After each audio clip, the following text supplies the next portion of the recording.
जिस एक कंपनी को रोकने के लिए मुकेश अंबानी ने एड़ी चोटी का दम लगा दिया था, आज उससे ही उन्होंने पार्टनरशिप कर लिया है। 11 मार्च को एयरटेल ने स्टारलिंक से पार्टनरशिप अनाउंस किया और उसके सिर्फ एक ही दिन बाद 12 मार्च को जियो ने भी स्टारलिंक से पार्टनरशिप करके सबको चौंका दिया। जियो ने इस डील को रोकने के लिए पूरी जाल लगा दी थी, क्योंकि अगर स्टारलिंक इंडिया में डिसरप्ट करने में सफल हो गया तो जियो के ब्रॉडबैंड, 5G और इवन स्ट्रीमिंग बिजनेस पूरी तरह बर्बाद हो सकते हैं। और इसीलिए मुकेश अंबानी ने कई बार पीएम से पर्सनली मीटिंग करके इस डील को रोकने की कोशिश किया, जिसमें एयरटेल भी जियो के साथ थी।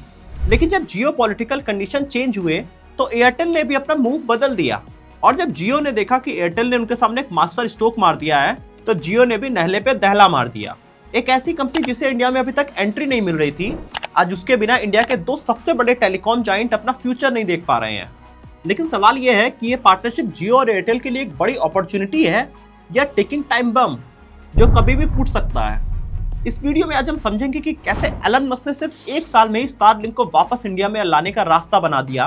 क्या ये सिर्फ एक बिजनेस मूव है या फिर कोई मजबूरी है इसमें। साथ ही हम जानेंगे कि जियो और एयरटेल के बिजनेस पे से क्या फर्क पड़ेगा, और हम जानेंगे क्या एलन मस्क इंडिया का पूरा टेलीकॉम मार्केट डिसरप्ट कर देंगे जैसा कि जियो ने 2016 में किया था। और सबसे आखिरी सवाल इस वीडियो में आपके लिए क्या है, क्या इंडिया का पूरा टेलीकॉम मार्केट बदलने से आपकी लाइफ पे क्या असर पड़ने वाला है, ये सब कुछ हम इस वीडियो में जानेंगे। दोस्तों, अगर आपने चैनल सब्सक्राइब नहीं किया तो हमारी डीप केस स्टडीज के लिए आप इस वीडियो को जरूर सब्सक्राइब करिएगा। इस वीडियो में आप पूरा इंडिया का टेलीकॉम मार्केट समझने वाले हैं। आइए वीडियो शुरू करते हैं। Now, the Indian government has asked Elon Musk Starlink to set up control centers in India. Airtel has announced an agreement with SpaceX to bring Starlink's high-speed internet services. In the last 24 hours, two big deals have been announced. Starlink is partnering with Airtel and Jio, the two biggest telecom providers in the country. Elon Musk ने 2021 में ये announce किया था कि वो SpaceX को India में लेके आ रहे हैं, और तभी से ही इंडिया के टेलीकॉम मार्केट में एक नया बैटल शुरू हो गया था सैटेलाइट इंटरनेट और ट्रेडिशनल टेलीकॉम ऑपरेटर्स के बीच। स्टारलिंक अपने हाई स्पीड इंटरनेट के लिए पूरी दुनिया में जाना जाता है, जहां इनके सैटेलाइट अर्थ के सबसे नियरेस्ट हैं, जो कि उनको वर्ल्ड की सबसे बेस्ट इंटरनेट कंपनी बना देते हैं। और जैसे ही स्टारलिंक ने इंडिया में एंट्री करने की कोशिश किया, इंडियन गवर्नमेंट ने इस पे रेस्ट्रिक्शन लगा दिए। नवंबर 2021 में स्टारलिंक के इंडिया में एंट्री के प्री ऑर्डर शुरू होते ही 5000 इंडियन कस्टमर्स ने एडवांस बुकिंग कर लिया था, जिसके बाद गवर्नमेंट ने रेस्ट्रिक्शन और कड़े कर दिए और स्टारलिंक को सारे कस्टमर्स के पैसे वापस करने पड़े और इंडिया का प्लान वहीं बंद हो गया। लेकिन नवंबर 2023 में मणिपुर में गवर्नमेंट एजेंसीज को स्मगल्ड स्टारलिंक के डिवाइसेस मिले, जिसके बाद कंट्रोवर्सीज काफी ज्यादा हो गई और एलन मस्क को सामने आके बताना पड़ा कि स्टारलिंक के नेटवर्क्स इंडिया में एक्टिव ही नहीं है। अब जियो और एयरटेल इंडिया के दो सबसे बड़े टेलीकॉम कॉम्पिटिटर्स हैं। ये कभी भी नहीं चाहते हैं कि कोई भी एक्सटर्नल कंपनी आके मार्केट में उनको काफी पीछे छोड़ दे, और इसीलिए जियो ने स्टारलिंक को ऑक्शन में फंसा के उनकी एंट्री पूरी तरह से रोकने की कोशिश किया, जिसके लिए मुकेश अंबानी कई बार प्राइम मिनिस्टर नरेंद्र मोदी से अपने बेटे अनंत अंबानी के साथ मिल चुके हैं कि स्टारलिंक को पूरी तरह से ऑक्शन प्रोसेस इंडिया में लाया जाए, जिस वजह से उनकी कॉस्ट इतनी हाई हो जाए कि वो इंडिया में सर्वाइव ही नहीं कर पाए। जियो और एयरटेल का कहना था कि अगर उन्होंने स्पेक्ट्रम के लिए करोड़ों अरबों खर्च किए हैं तो स्टारलिंक को वो फ्री में क्यों मिलेगा, और जियो के इस प्लान में एयरटेल पूरी तरह से उनके साथ था। लेकिन जब ये कंट्रोवर्सीज चल रही थी, उसी समय अमेरिका में एक बड़ा पावर शिफ्ट होता है। डोनाल्ड ट्रंप अमेरिका के अगले प्रेसिडेंट बनते हैं और एलन मस्क का ट्रंप गवर्नमेंट में एक स्पेशल अथॉरिटी पोजीशन पे हैं। और इस वक्त जियो पॉलिटिकल कंडीशंस बिल्कुल भी इंडिया के फेवर में नहीं है, क्योंकि ट्रंप 100% टैरिफ की बात कर रहे हैं और इंडिया इससे बचना चाहता है, जिस वजह से इंडिया यूएस से ऑयल और जेट्स खरीदने के लिए रेडी हो गया है, और साथ ही यूएस के प्रोडक्ट्स के इंपोर्ट प्राइस घटाने के लिए भी भारत तैयार हो रहा है। अब जहां 2021 में मस्क की एंट्री इंडिया में मुश्किल लग रही थी, वो आज पूरी तरह से उनके फेवर में है, क्योंकि इंडिया किसी भी तरह से 100% टैरिफ से बचना चाहता है। इसीलिए स्टारलिंक की एंट्री इंडिया में पूरी तरह से आसान हो गई है। फरवरी में प्राइम मिनिस्टर मोदी के अमेरिका दौरे के दौरान भी एलन मस्क की मुलाकात उनके साथ हुई थी, जिसके बाद बहुत ही साफ दिख रहा है कि एलन मस्क की टेस्ला और स्टारलिंक दोनों इंडिया में आपको बहुत ही जल्द दिखने वाली है। और इसके बाद ही फरवरी 2025 में गवर्नमेंट ने फाइनली सिग्नल दे दिया कि स्टारलिंक इंडिया में एंटर कर सकता है, बस उसको कुछ रेगुलेशन नॉर्म फॉलो करने पड़ेंगे। और इसी बात का डर जियो और एयरटेल को था, क्योंकि उनके ट्रेडिशनल नेटवर्क सिस्टम कभी भी SpaceX के सैटेलाइट नेटवर्क सिस्टम से कम्पीट ही नहीं कर सकते हैं। इंडिया की वो जगह जहाँ पे कनेक्टिविटी मुश्किल है, वहाँ पे आज भी जियो और एयरटेल के नेटवर्क नहीं पहुँच पाए हैं। इकोनॉमिक टाइम की लेटेस्ट रिपोर्ट के अकॉर्डिंग इंडिया में अभी करीब 90 करोड़ इंटरनेट यूजर्स हैं। इसका मतलब है कि अभी 50 करोड़ लोगों तक इंटरनेट पहुंचना अभी भी बाकी है। जैसे कि इंडिया के नॉर्थ ईस्ट के स्टेट्स जहां तक फाइबर केबल पहुंचाना मुश्किल है, लेकिन सैटेलाइट इंटरनेट तो आसानी से वहां पे तुरंत पहुंच जाएगा। और जैसा कि 2016 में जियो को लॉन्च करने के बाद रिलायंस ने प्लान इतने सस्ते कर दिए थे कि बाकी कंपटीटर उनके सामने सर्वाइव ही नहीं कर पाए, क्योंकि मुकेश अंबानी इंडिया के सबसे अमीर आदमी थे और उनके पास इतना पैसा था कि वो सारी कंपनियों के आगे अपने प्लान सस्ते कर सकते थे। लेकिन इस समय मुकेश अंबानी के सामने है एलन मस्क, जो कि दुनिया के सबसे अमीर आदमी है। स्टारलिंक के इंटरनेट का यूएस में बेसिक प्राइस करीब $120 है, लेकिन जब ये कंपनी केन्या में लॉन्च हो रही थी तो इन्होंने ये प्राइस घटा के $10 कर दिया, ताकि इजीली वो केन्या के मार्केट में पेनिट्रेट कर सकें। और 3 महीने के ही अंदर इनका वहां पे मार्केट शेयर जस्ट डबल भी हो गया।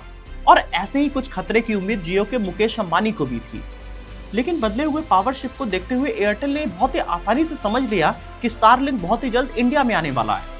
और उन्हें ये क्लैरिटी थी कि उन्हें इंडिया में खाली जियो से आगे रहना है, ना कि स्टारलिंक से। और इसीलिए एयरटेल ने 11 मार्च को शॉकिंग अनाउंसमेंट करते हुए स्टारलिंक के साथ पार्टनरशिप कर लिया। स्टारलिंक के सैटेलाइट लो अर्थ ऑर्बिट में होते हैं, जो कि ट्रेडिशनल फाइबर नेटवर्क से काफी ज्यादा तेज स्पीड दे सकते हैं। और एयरटेल का नेटवर्क रूरल और रिमोट एरियाज में काफी वीक था, लेकिन स्टारलिंक के साथ मिलकर वो आसानी से जियो से काफी आगे निकल सकते थे। इसका मतलब ये था कि जो जियो की अभी तक इंडिया में डोमिनेंट पोजीशन है, वो पूरी तरह से कुछ साल में चली जाती। जियो का भी मार्केट शेयर इंडिया में करीब 40% से ज्यादा है, और इसी का डर जियो के मुकेश अंबानी को बहुत ज्यादा लग रहा था। जियो अभी भारत नेटवर्क और 5G एक्सपेंशन प्रोजेक्ट के थ्रू इंडिया में रूरल नेटवर्क कनेक्टिविटी बनाने की कोशिश कर रहा है। लेकिन अगर एयरटेल के साथ स्टारलिंक की एंट्री हो जाती है तो वो कुछ ही महीनों में इजिली इंडिया के रूरल एरियाज तक पेनिट्रेट कर सकते हैं, जिस वजह से जियो के पूरे फ्यूचर प्लान खत्म हो सकते थे। और सिर्फ फ्यूचर ही नहीं, आज का प्रेजेंट भी जियो का और पूरे रिलायंस ग्रुप का बिल्कुल खराब हो जाता, क्योंकि मुकेश अंबानी ने जियो को सिर्फ एक टेलीकॉम कंपनी नहीं, बल्कि इसको एक पूरा डिजिटल एम्पायर बनाया है। और सारी कंपनियां एक दूसरे से इंटरलिंक्ड हैं। आज इंडिया में जियो सिनेमा और जियो हॉटस्टार स्ट्रीमिंग मार्केट में डोमिनेट कर रहे हैं। ये सब कुछ जियो के नेटवर्क पर ही डिपेंडेंट है। एक बार इनसे बेहतर कोई इंटरनेट कनेक्टिविटी दे दे तो आसानी से लोग जियो से दूसरे नेटवर्क पे स्विच हो जाएंगे और इनके OTT प्लेटफॉर्म इजीली मार्केट से फॉल कर जाएंगे। ऐसा ही कुछ जियो मीट और जियो क्लाउड के साथ भी हो सकता है। अगर लोगों ने नेटवर्क शिफ्ट किया तो पूरी तरह से जियो कोलैप्स हो सकता है। और जब जियो पॉलिटिकल कंडीशन चेंज होने पे एयरटेल ने स्टारलिंक से मीटिंग्स करनी शुरू कर दिया, इस समय रिलायंस अपने बिजनेस के सबसे बड़े स्ट्रगलिंग फेज में थी, क्योंकि एक तरफ जियो का एवरेज रेवेन्यू पर यूजर एयरटेल से काफी कम है, वहीं स्टारलिंक से पार्टनरशिप के बाद एयरटेल के पास 2 सैटेलाइट इंटरनेट कंपनीज का एडवांटेज हो गया, जिनके सामने जियो कभी भी कम्पीट नहीं कर सकती थी। और इसलिए एयरटेल के एक दिन बाद जियो ने भी स्टारलिंक से पार्टनरशिप करके इस पूरे मार्केट को कंपटीशन से हटा के कोलैबोरेशन की तरफ वो ले आए हैं। रिलायंस कभी भी स्टारलिंक जितना पैसा मार्केट में खर्च ही नहीं कर सकती है, क्योंकि एक तरफ एलन मस्क है जो कि दुनिया के सबसे अमीर आदमी है, और उनके सामने मुकेश अंबानी जो कि इंडिया के सबसे अमीर आदमी है, वो कभी नहीं कम्पीट कर सकते हैं। इसीलिए उन्होंने मार्केट को पूरी तरीके से कोलैबोरेशन की तरफ ले जाना ही ज्यादा सही समझा। लेकिन सवाल यह है कि ये डील किसके लिए कितनी बेनिफिशियल होगी, जियो और एयरटेल को इस डील से क्या मिलने वाला है और आपका क्या फायदा होगा, आइए वो भी बताते हैं। इस डील से सबसे बड़ा फायदा एयरटेल को होगा, जिसने सबसे पहले स्टारलिंक से पार्टनरशिप किया। उन्होंने स्टारलिंक को अपना कंपटीटर बनने से बेहतर कोलैबोरेटर बनाना ज्यादा पसंद किया। एक्चुअली एयरटेल ने साल 2021 में OneWeb नाम की एक यूके की सैटेलाइट इंटरनेट कंपनी में पार्टनरशिप किया था, जिसमें उन्होंने $500 मिलियन खर्च भी किए थे। ये कंपनी स्टारलिंक जैसी ही सर्विस प्रोवाइड करती है, और आने वाले टाइम में जब सैटेलाइट इंटरनेट ही दुनिया का अगला सॉल्यूशन होगा, उस समय एयरटेल OneWeb को पूरी तरह से इंडिया में लॉन्च कर चुकी होगी। भारती मित्तल ने अपने एक इंटरव्यू में भी स्टारलिंक के सामने OneWeb को एक बड़ा जेम बोला है। अब एयरटेल के पास OneWeb जैसा बैकअप है, बट जियो के पास क्या है? कुछ भी नहीं। अगर स्टारलिंक ने भी एग्रेसिव प्राइसिंग कर दिया तो जियो के लिए मार्केट में सबसे बड़ा झटका होगा। जियो के पास इंडिया का 40% मार्केट शेयर है, और वो इंडिया के सबसे बड़े डिस्ट्रीब्यूटर भी हैं। अब स्टारलिंक इन्हीं चैनल्स के थ्रू अपने प्रोडक्ट को पूरे इंडिया में प्रमोट करेगा। जियो अब ऑफिशियली एक फॉरेन कंपटीटर को इंडिया में प्रमोट करेगा। और अगर स्टारलिंक का अडॉप्टेशन फास्ट हो गया तो जियो के पास कोई सॉल्यूशन नहीं है। मुकेश अंबानी का स्टेप अभी डिफेंसिव है, बट मार्केट का कंट्रोल अभी भी उनके पास ही है। फिलहाल जियो ने इतना तो इंश्योर किया है कि उनके बिना स्टारलिंक इंडियन मार्केट में आगे नहीं बढ़ेगी।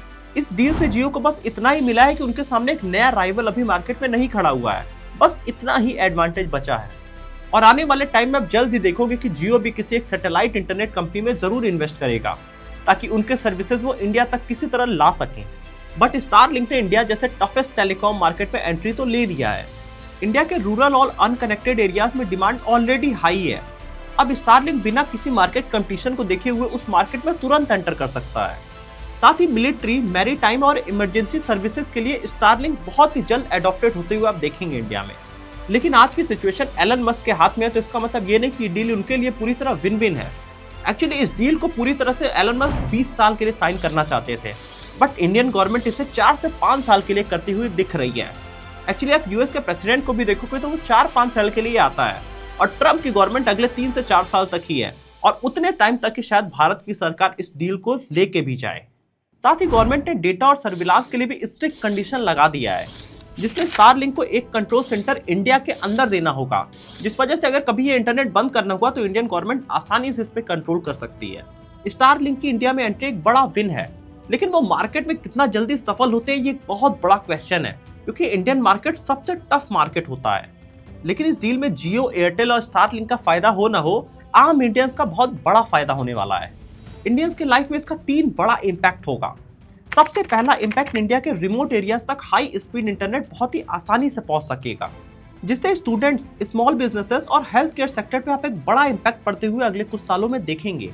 इंडिया के वो जगह जो आज तक डिजिटल दुनिया से पूरी तरह कटे हुए थे, वहां पे भी एजुकेशन, मेडिसिन और ई कॉमर्स का एक्सप्लोजन बहुत हाई होने वाला है। वहीं इसका दूसरा इम्पैक्ट प्राइसिंग पे पड़ेगा। जब 3 जायंट कंपनियां एक ही मार्केट पे होंगी तो ऑलरेडी प्राइस डाउन होने ही वाला है, क्योंकि एयरटेल कभी नहीं चाहेगा कि जियो उनसे आगे निकले और जियो कभी नहीं चाहेगा कि एयरटेल उनसे आगे निकले, जिस वजह से इस फाइट में आने वाले टाइम में आप काफी ज्यादा प्राइस लो होते हुए देखेंगे। और तीसरा इम्पैक्ट इंडिया के एआई मार्केट में होने वाला है, क्योंकि फ्यूचर में ज्यादातर चीजें एआई ड्रिवन होने वाली हैं। इंडिया में अगले 50 करोड़ लोगों तक जब इंटरनेट पहुंचेगा, उसके बाद एआई का काफी बड़ा ग्रोथ इंडिया में होगा, और हम आपको एआई से रिलेटेड काफी अवेयर करना चाहते हैं, जिसमें हमने बेसिक से वीडियो बनाना शुरू कर दिया है। अगर आप एआई और टेक्नोलॉजी के इस दौर में अपने आप को अपडेटेड रखना चाहते हैं या फिर कोई स्किल सीखना चाहते हैं, तो आप हमें सब्सक्राइब जरूर करिए। और आप बताइए, इस टेलीकॉम मार्केट में एयरटेल, जियो और स्टारलिंक में कौन मार्केट में जीतने वाला है?